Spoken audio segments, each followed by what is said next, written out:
So this is the Ryobi surface cleaner, and it just plugs into your pressure washer. Now the thing to notice on this is the 2.5 gallons max. So when you are using this with like a standard pressure washer, a lot of them only push it at 2.4 gallons per minute, so you should be okay. Now here on the bottom, that's how it works.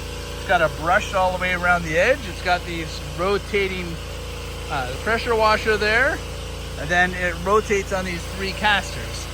Does it get dirty? Yeah, it gets dirty. But you know what? You got a pressure washer. You can clean it. And then it just connects with this valve right here.